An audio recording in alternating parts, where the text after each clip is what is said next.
예순 후반의 진우에게 아침은 하나의 경건한 의식과도 같았습니다.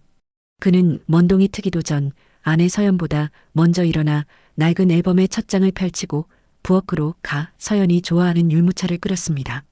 3년 전 아내 서연은 알츠하이머 초기라는 너무도 낯설고 시린 이름표를 달게 되었습니다. 그날 이후 그녀의 기억은 마치 물에 잉크가 번지는 편지처럼 가장 소중했던 순간부터 알아볼 수 없게 흐려져 가기 시작했습니다. 진우는 서연의 기억 저장소였습니다. 그는 집안 곳곳에 노란색 메모지를 붙여두었습니다. 여기는 우리 침실, 사랑하는 서연이 칫솔, 그리고 현관문 앞에는 당신 없인 못 살아, 남편 진우가라는 큼지막한 글씨를 붙여두었죠. 서연이 40년 전 결혼사진을 한참 들여다보며 이 여자 참 곱네. 누구지? 라며 낯설어할 때도 진우는 늘 그랬듯 그녀의 뒤에서 부드럽게 웃어주었습니다. 세상에서 제일 고운 내 아내 서연이지. 40년 전 한방눈 맞으면서도 좋다고 내 손을 꼭 잡았던 내 아내. 그의 다정한 목소리가 닿으면 서연의 불안으로 흔들리던 눈동자는 비로소 쉴 곳을 찾은 듯 잠잠해졌습니다. 아, 맞다 그랬었지. 눈이 왔었지. 진우는 굳게 믿었습니다. 자신이 이토록 생생하게 모든 것을 기억하고 또 말해주는 한 아내의 세상은 결코 무너지지 않을 거라고 말입니다. 하지만 진우는 미처 몰랐습니다. 그토록 필사적으로 아내의 기억을 지키려 애쓰는 동안 정작 자신의 몸이 소리 없이 갉아먹히고 있었음을 몇 달 전부터였습니다. 등줄기를 타고 흐르는 날카로운 통증과 아무리 잠을 자도 가시지 않는 극심한 피로감. 그는 그저 아내를 돌보느라 생긴 늙고 지친 육신의 당연한 비명이라 여겼습니다. 아내의 불안을 덜어내는 것이 먼저였기에 자신의 고통은 늘 가장 마지막 순서였습니다. 그날 아침 진우는 서연에게 태어나 처음으로 제법 긴 거짓말을 했습니다. 오랜만에 옛 동창들 좀 만나고 오겠소. 늦을지도 모르니 내가 챙겨둔 약이랑 점심 꼭 챙겨 먹어요. 서연이 먹을 약과 죽을 꼼꼼히 챙겨 식탁 위에 올려둔 뒤 그는 홀로 종합병원으로 향했습니다. 며칠 전 억지로 시간을 내어 받았던 정밀 검사의 결과가 나오는 날이었습니다. 새하얀 진료실. 의사는 덤덤한 표정으로 모니터와 그의 얼굴을 번갈아 보았습니다. 그리고는 이미 모든 것을 알고 있다는 듯 나지막이 물었습니다. 보호자분은 안 오셨습니까? 그 한마디에 진우의 심장이 쿵 하고 차갑게 내려앉았습니다. 아내가 몸이 좀 불편해서요. 저 혼자 들어도 괜찮습니다. 말씀하세요. 의사의 입이 열렸습니다. 최장암 사기입니다. 세상이 무너지는 소리는 의외로 너무나 고요했습니다. 사기, 최장암. 진우의 귀에는 그 단어들만 의미 없이 맴돌았습니다. 의사가 건넨 얇은 종이 한 장. 그 위에는 자녀 기대 수명, 3개월이라는 글자가 마치 사형 선고처럼 선명하게 찍혀 있었습니다. 병원을 나오는 진우의 걸음은 더 이상 그의 것이 아니었습니다. 하늘은 어제와 똑같이 푸르렀지만 그에게는 아무런 의미가 없었습니다. 그는 평생 오직 한 가지만을 두려워하며 살았습니다. 언젠가 아내 서연이 자신을 완전히 잊고 낯선 사람으로 바라보게 될 그날. 그것이 그가 상상할 수 있는 가장 큰 절망이었습니다. 하지만 운명은 그가 상상했던 것보다 훨씬 더 잔인했습니다. 아내의 기억이 완전히 사라지기도 전에 자신이 먼저 이 세상에서 사라져야 한다는 것. 홀로 남겨질 아내.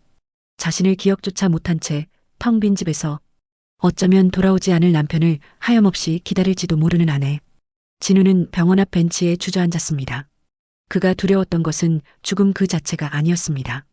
아내의 마지막 기억까지 지켜주어야 할 자신의 기억 저장소가 아내가 완전히 길을 잃어버리기 전에 먼저 작동을 멈춘다는 사실이었습니다. 이것은 진우가 단 한 번도 상상해 본 적 없는 가장 이기적이고도 잔인한 운명의 배신이었습니다. 현관문 디지털 도어록의 비밀번호 누르는 소리가 그날따라 유난히 기계적이고 차갑게 울렸습니다. B-B-B. 문이 열립니다.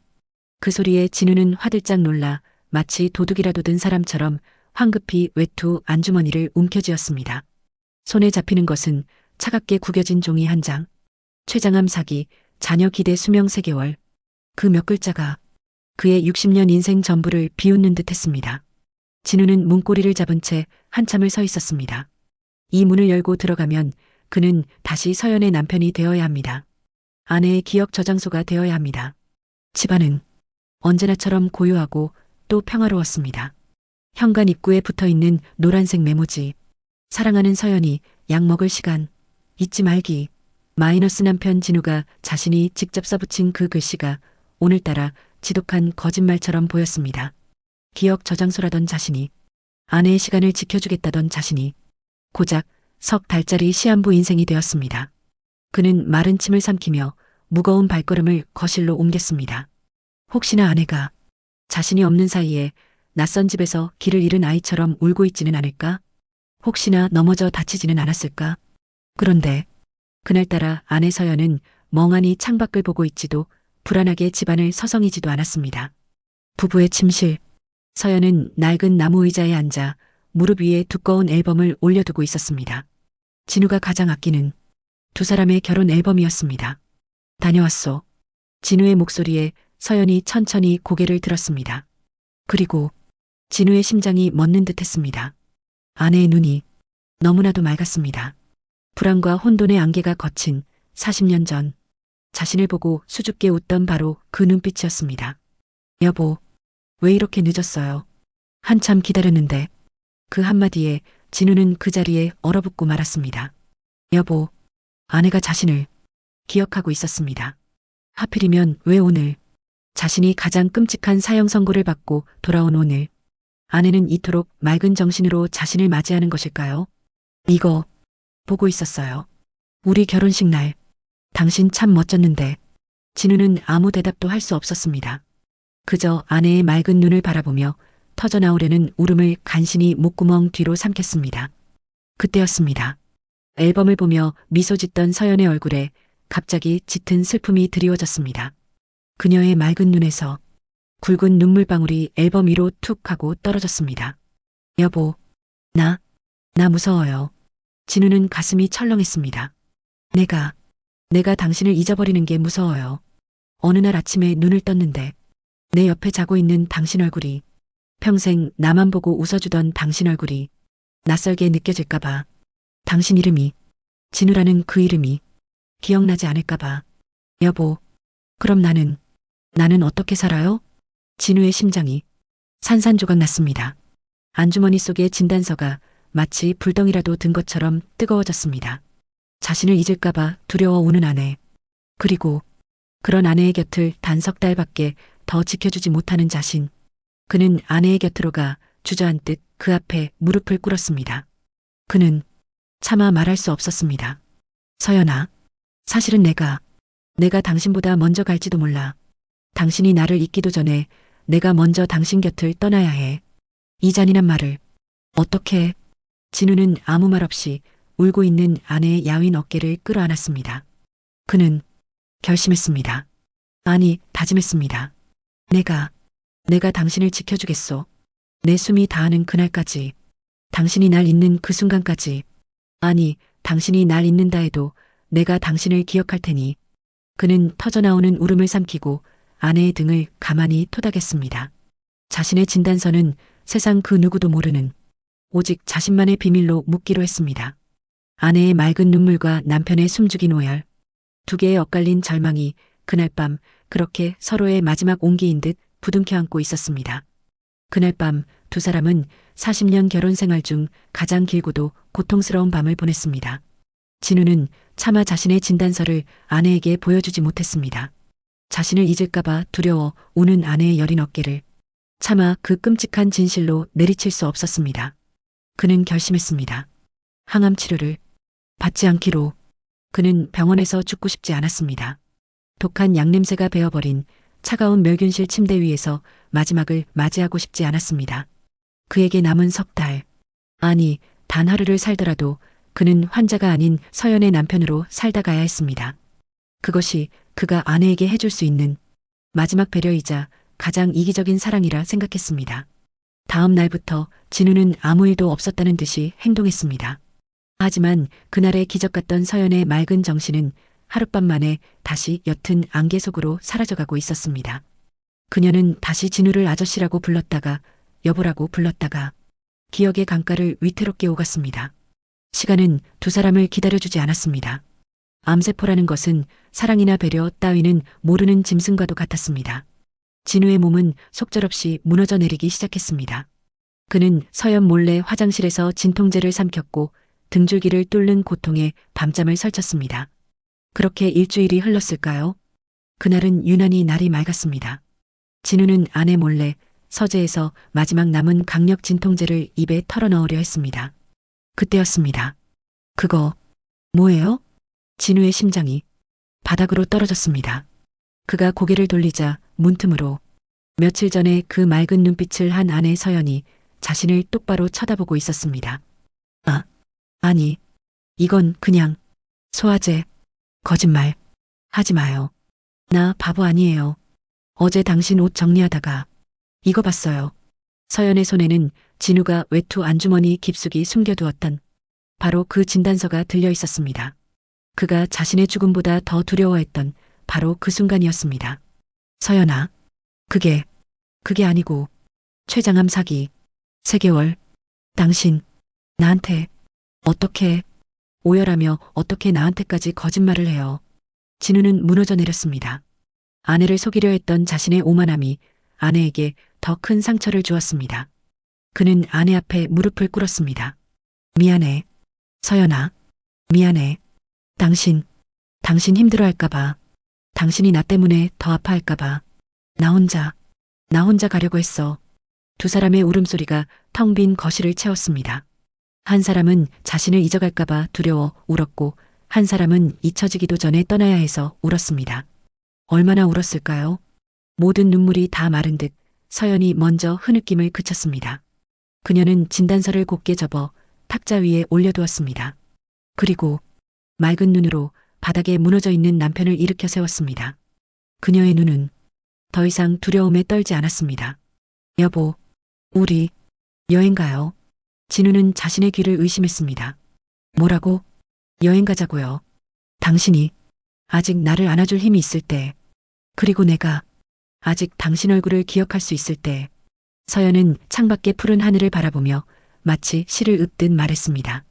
당신이 아프기 전에, 내가 당신을 잊기 전에, 서로를 기억할 때 우리 둘이 가장 예뻤던 곳으로 떠나요.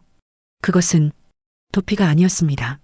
2개의 잔인한 시계 소리 속에서 두 사람이 함께 선택한 가장 용감하고도 슬픈 마지막 약속이었습니다.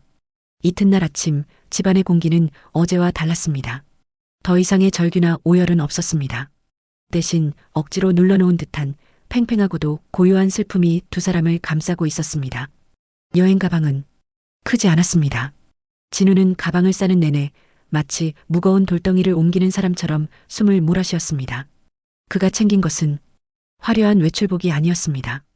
갈아입을 내복 몇 벌, 그리고 그 옷들 밑바닥 깊숙한 곳 작은 주머니에 숨긴 하얗고 노란 수십 알의 진통제였습니다. 진우에게 이 여행 가방은 추억을 담는 상자가 아니라 자신의 남은 시간을 담는 무거운 항아리였습니다. 같은 시각 서연의 준비는 더욱 처절했습니다. 그녀는 화장대 거울 앞에 앉아 립스틱이 아닌 낡은 볼펜 한 자루를 꺼내 들었습니다. 그리고 기억이 흐려질 때마다 버릇처럼 들여다보던 자신의 떨리는 왼손 손바닥을 폈습니다.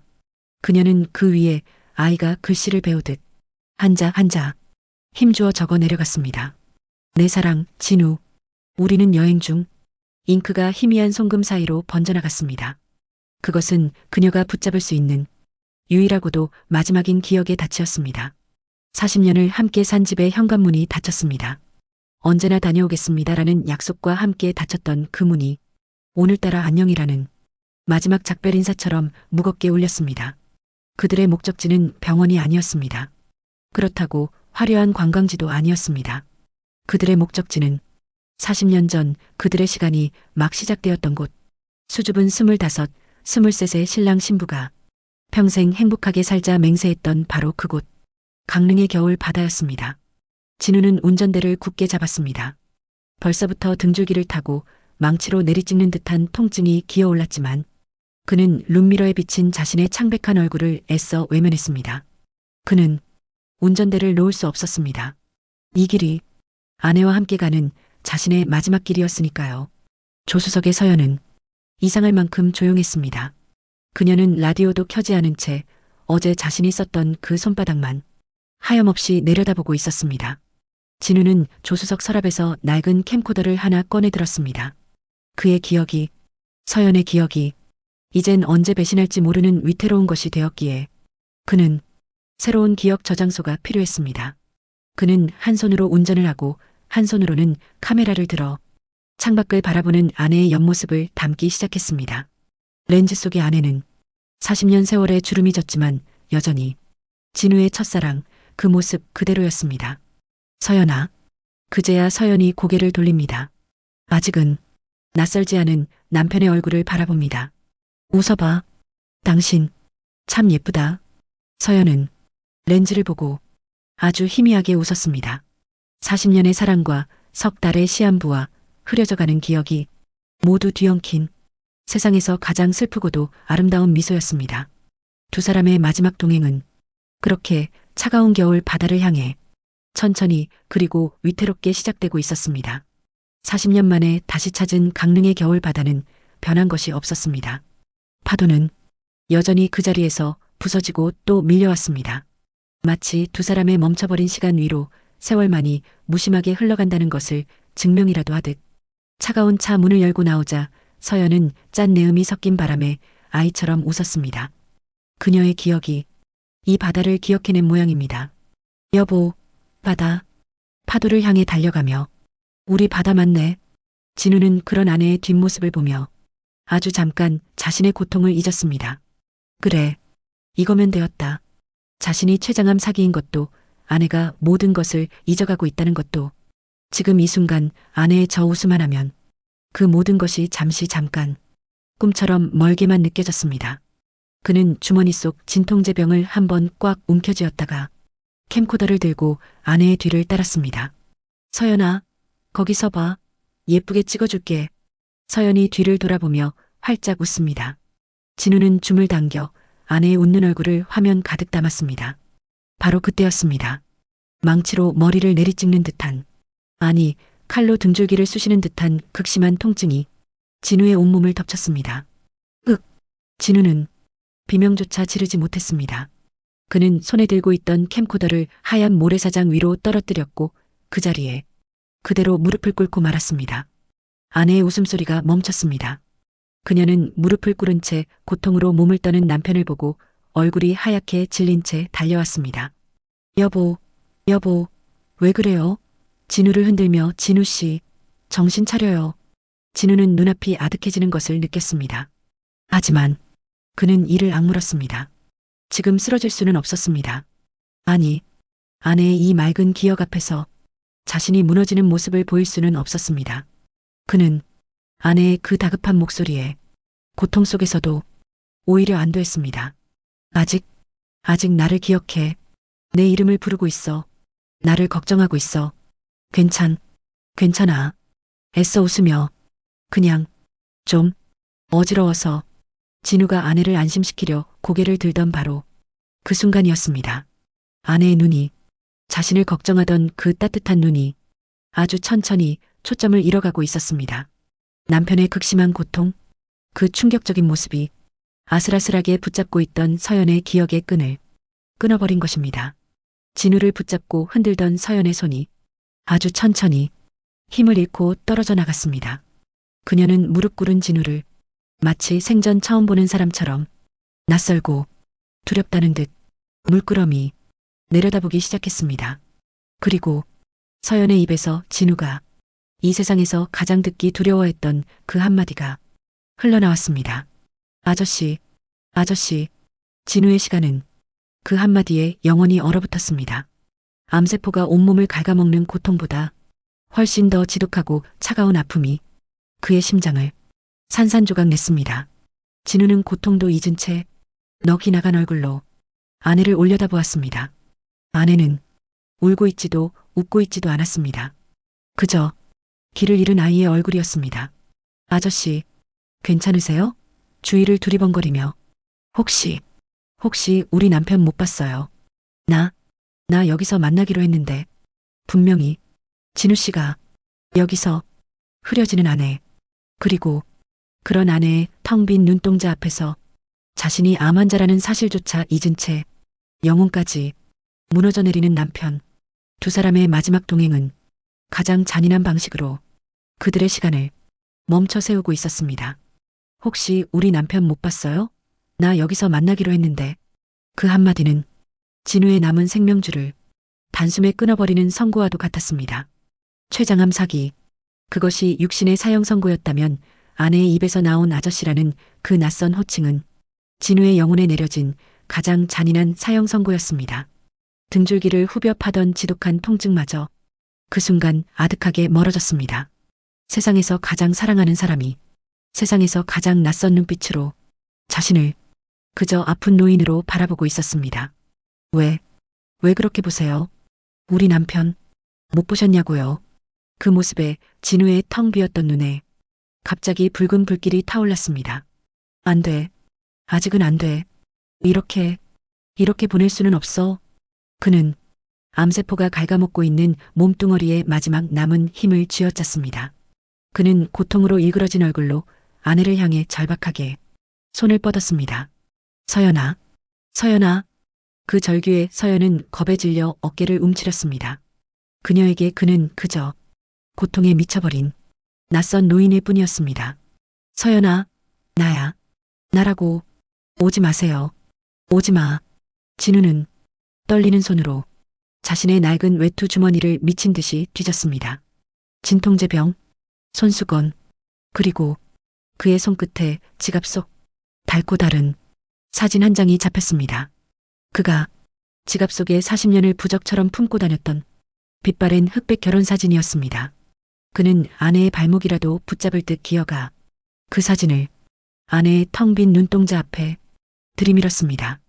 마, 제발, 좀, 마, 이거, 너잖아. 그리고, 이거, 나야. 우리잖아. 내가, 내 남편. 진우야.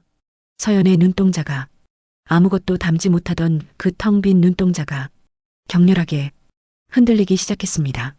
그녀의 시선은 사진 속의 젊은 남자와 눈앞에서 울부짖는 늙고 병든 남자를 미친 듯이 오갔습니다. 낯선 아저씨의 얼굴 위로 익숙한 남편의 얼굴이 안개처럼 겹쳐졌다 흩어지기를 수십 번 씨. 그 한마디가 지옥에 떨어졌던 진우를 다시 끌어올렸습니다. 그래, 나야. 서연아, 내가 진우야. 바로 그 순간이었습니다. 안개가 걷혔습니다. 서연의 눈에 맑은 빛이 돌아왔습니다. 그리고 그 맑아진 눈으로 그녀는 비로소 현실을 보았습니다. 자신이 남편을 잊었다는 충격적인 사실과 동시에 자신의 남편이 하얀 모래사장 위에서 죽을 만큼 고통스러워하며 무너져 있다는 더 끔찍한 현실을. 여보. 서연의 입에서 아저씨가 아닌 여보라는 비명이 터져나왔습니다. 여보, 정신 차려요. 미안해요. 내가 또 당신을 잊었어. 미안해. 근데 왜 이래요? 어디가 아픈 거야? 여보, 진우 씨, 아내가 돌아왔습니다. 하지만 아내를 되찾은 대가로 진우는 마지막 남은 힘을 모두 다 써버렸습니다. 돌아왔네. 다행이다. 그 말을 끝으로 진우는 아내의 품에서 그대로 의식을 잃었습니다. 아내의 절박한 울음소리가 차가운 겨울 바다 위로 조각난 파도처럼 부서져 내렸습니다. 저 멀리 모래사장에 떨어진 캠코더 아리씨 그 붉은 불빛만이 두 사람의 이 처절한 동행을 무심하게 담고 있었습니다. 두 사람이 마지막 여행은 그렇게 끝났습니다. 강릉의 겨울 바다에서 돌아온 길은 기억나지 않습니다. 아니, 두 사람 모두 그 길을 기억하고 싶지 않았습니다. 캠코더의 붉은 불빛도 그날 모래사장 위에서 꺼졌습니다. 두 사람의 마지막 여행은 그렇게 끝났습니다. 구급차의 요란한 사이렌 소리가 잦아들고 다시 돌아온 곳은 40년을 함께 살았던 낡았지만 따뜻했던 두 사람의 집이었습니다. 진우의 몸은 모래성처럼 무너져 내렸습니다. 해변에서의 그 마지막 절규는 그가 쥐어짤 수 있었던 정말 마지막 힘이었습니다. 그는 침대에서 일어날 수 없었습니다. 항암 치료를 거부했던 육체는 이제 암세포라는 잔인한 승리자에게 자신의 모든 것을 내어주고 있었습니다. 그의 숨소리는 마치 낡은 풀무처럼 거칠고 또 위태로웠습니다. 하지만 그렇게 진우의 생명이 꺼져가는 바로 그 침대 곁에서 참으로 기이하고도 슬픈 기적이 일어나고 있었습니다. 아내 서연의 기억이 짙은 안개 속에서 걸어 나왔습니다. 어쩌면 남편의 그 처절했던 울부짖음이 그녀의 닫힌 기억의 문을 부서져라 두드렸기 때문일까요? 혹은 자신을 잊을까봐 두려워하던 남편이 이제 정말로 자신을 떠나가려 한다는 그 끔찍한 현실이 그녀의 영혼을 붙잡아 세운 것일까요? 그날 밤 서연의 눈에는 더 이상 아저씨를 찾는 불안과 공포가 없었습니다. 그녀는 알츠하이머 환자가 아니었습니다. 그저 자신보다 먼저 사랑하는 사람을 떠나보내야 하는 한 사람의 아내였습니다. 그날 밤 두 사람의 침실에서는 시간이 멈춘 듯 했습니다. 바깥 세상의 모든 소리가 저 멀리 다른 세상의 일처럼 아득했습니다. 오직 규칙적인 시계 초침 소리와 불규칙적인 진우의 숨소리만이 이 방이 세상의 마지막인 것처럼 울리고 있었습니다. 서연은 울지 않았습니다. 그녀의 눈물은 이미 저 차가운 겨울 바다에 모두 쏟아내고 온 듯했습니다. 대신 그녀는 평생을 해왔던 것처럼 따뜻한 물수건을 가져와 남편의 식은땀이 밴 창백한 이마를 가만히 닦아주었습니다. 그리고 뼈만 앙상하게 남은 그의 차가운 손을 자신의 두 손으로 꼭 감싸주었습니다. 그때였습니다. 감고 있던 진우의 눈이 아주 천천히 떠졌습니다. 통증으로 흐려졌던 그의 눈동자가 자신의 손을 잡고 있는 아내의 얼굴을 알아보았습니다. 그는 길 잃은 아이가 아닌 자신이 40년을 사랑했던 아내 서연을 보고 있었습니다. 그는 희미하게 웃었습니다. 서연아, 왔구나. 네, 아내. 서연은 대답 대신 허리를 숙여 남편의 마른 이마에 자신의 떨리는 입술을 가만히 맞추었습니다. 응, 나 여기 있어요, 여보. 나 어디 안 가. 진우의 눈꼬리로 한 줄기 뜨거운 눈물이 흘러내렸습니다. 다행이다. 그는 모든 것을 잃은 것이 아니었습니다. 그는 자신의 아내 곁에서 남편으로 떠날 수 있게 되었습니다. 미안. 혼자 가게 해서 미안해. 아니야. 그런 말 하지 마. 내가 미안해요. 남편의 손에 자신의 뺨을 비비며 사랑해요, 진우 씨. 정말 평생 당신만 사랑했어. 아내의 그 마지막 고백.